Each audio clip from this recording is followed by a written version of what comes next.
steer stopping is a big part of what we do, just because if you just come out here and every steer you run and turn them, your horse will start skipping vital steps throughout the run, and it gets them to where that doesn't require them to use their butt as well. It doesn't require them to rate as much. And so with the breakaway rope, we can come out here and work on where our horse's hips are at. We can work on having them use their butt and rating, going slow. It's way easier on a steer than roping them with a normal rope and stopping them. We can make our cattle last longer. It takes the weight off the horn. We'll rope a bunch and still turn the steer even with a breakaway, because then you can work on your horse's feet placement without having the weight of a 400-pound steer hanging on the end of it. And they start looking for that weight and wanting to lean into it. And this is just a way that you can take the pressure out of it, you can take the weight off of it, you can work on the small things that you couldn't work on if you were hooked up actually running a steer with a normal rope.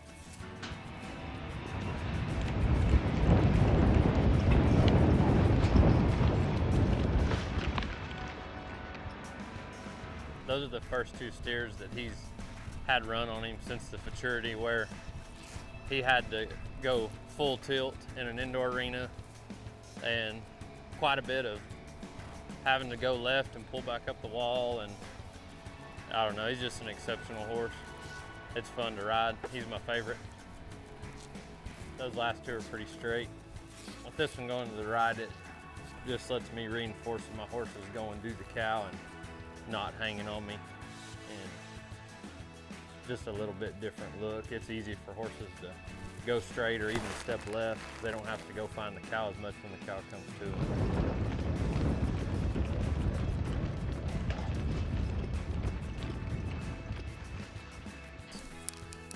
A lot of indoors you'll rope in, especially at the futurities, jackpotting, having to score them out a little bit. You'll get down towards the end of the arena at least once out of 4 steers probably, and I don't want my horses leaning on me back there. I want them running free all the way to the cow and staying with me, not cheating. So on that one, as I got to the end, I just reinforced that when I rope, we kept going forward for a minute.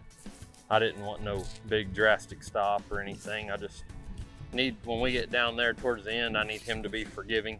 So all in all, I'm pretty tickled with that. I'm gonna run one slow one and just swing over his back for a minute and let him get to a good spot and just have time to relax right there before I get off of him. But cruise to him and track him for a minute and let my horse be real comfortable, and probably call it a day.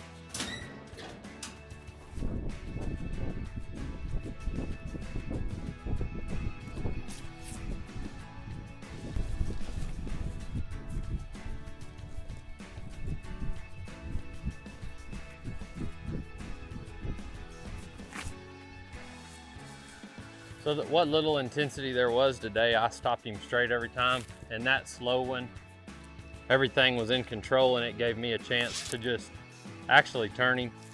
And so if I can, when the intensity's high, if I can reiterate getting on his butt and controlling the run, and then when it's that slow, I can work on the turning left, then I've put it into his mind that if we do get to going really fast, that control's the main thing. And then on a slow steer that's simple like that one, I can work on the corner and the face and framing him up to pull. And so it's a big puzzle piece, and knowing where to put the pieces and when to put them there is the main thing. Anytime that they think it's full contact and that you take the pressure off by, no weight, no jerk, no anything, and you can actually just make them do what you want between the bridle reins, it obviously does several things. And one thing is it lets them know that they're doing right just by staying between the bridle reins. And when it is full contact and there is all these other things involved, they've already got the habit of kind of staying with you and through your in your legs and between your reins.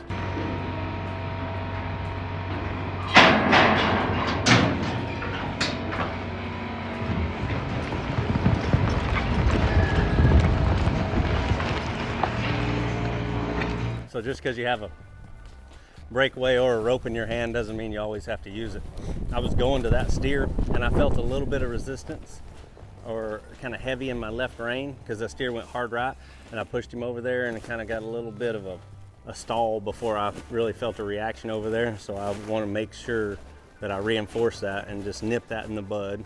So just because you have these things in your hand doesn't mean you always have to throw them. If you feel a problem beforehand, go ahead and address it.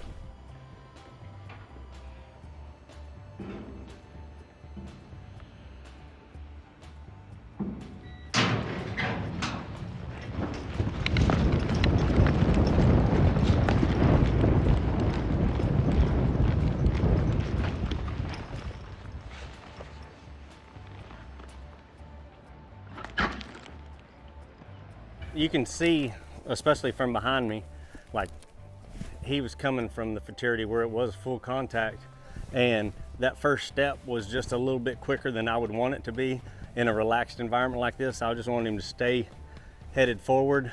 I pulled him back in, kept him between the reins when I stopped him, and we'll just kind of keep going forward, applying whatever we feel in each run and see if he needs more or less of either of those things.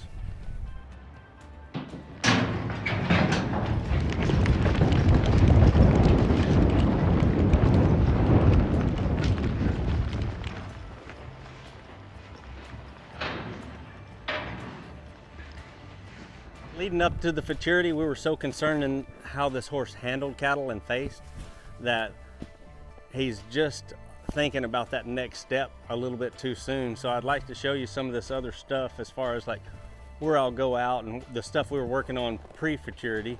But right now, I still feel stuff on my left rein, and it just needs to be going straight to the cow until I give him another cue.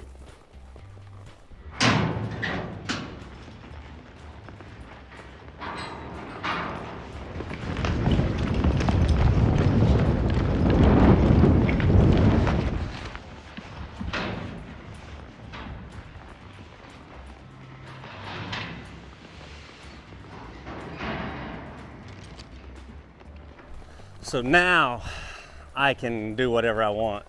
As far as drills, it took 3 steers, but like there's no pressure on my left rein going to that steer. He even slowed up, and like would have been easy for make the horse look like he was stepping out. He was completely on board with whatever my program was right there. And it's just, that's why it's so hard to send somebody a step-by-step guide to working on these horses, because normally that was what I do. I might steer stop one, then I might go into this. Today required a little bit of feel to know that he hadn't completely given it up here, because I mean the futurity that we just came from was as full contact as it can be. Steers were strong. I mean, it was a big test for young horses, and so a little bit of that was carry over from there.